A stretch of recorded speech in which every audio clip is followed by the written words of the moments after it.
Hi friends, ఈరోజు నువ్వుల లడ్డు తయారీ విధానం గురించి చెప్తున్నాను.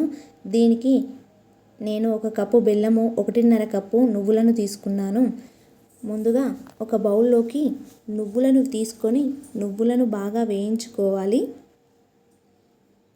ఈ విధంగా నువ్వులు చిటపటలాడేంత వరకు బాగా వేయించుకోవాలి. తర్వాత నువ్వులను ఒక ప్లేట్లోకి తీసుకొని చల్లారనివ్వాలి. అదే బౌల్లోకి కొద్దిగా వాటర్ను పోసుకొని అందులోకి ముందుగా తురిమిన బెల్లంను తీసుకొని గట్టి పాకం వచ్చే వరకు ఈ బెల్లాన్ని వేడి చేసుకుంటూ కలుపుకోవాలి.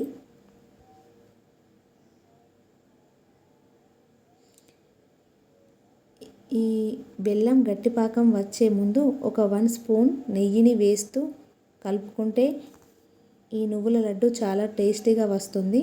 కాబట్టి ఇప్పుడు ఈ బెల్లం పాకంలోకి నువ్వులను పోసుకొని కలిపేయాలి.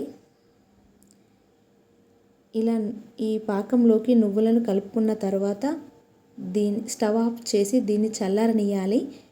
ఇలా చల్లార్చిన నువ్వులను చేతికి కొద్దిగా నెయ్యి రాసుకొని లడ్డూలుగా చేసుకుంటే నువ్వుల లడ్డూలు తయారైనట్లే. ఈ నువ్వుల లడ్డూలు ఆరోగ్యానికి ఎంతో మేలు చేస్తుంది. రోజు ఈ నువ్వుల లడ్డూలు తినడం వలన డయాబెటీస్ రాకుండా అడ్డుకుంటుంది. శరీరానికి కావలసిన ప్రోటీన్లు అందుతాయి.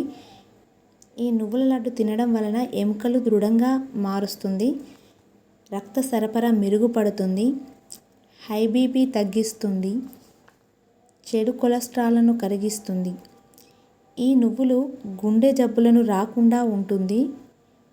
ఈ నువ్వుల లడ్డు రోజు ఒకటి తినడం వల్ల రోగనిరోధక శక్తి పెరుగుతుంది. ఈ వీడియోను లైక్ చేసి సబ్స్క్రైబ్ చేయండి.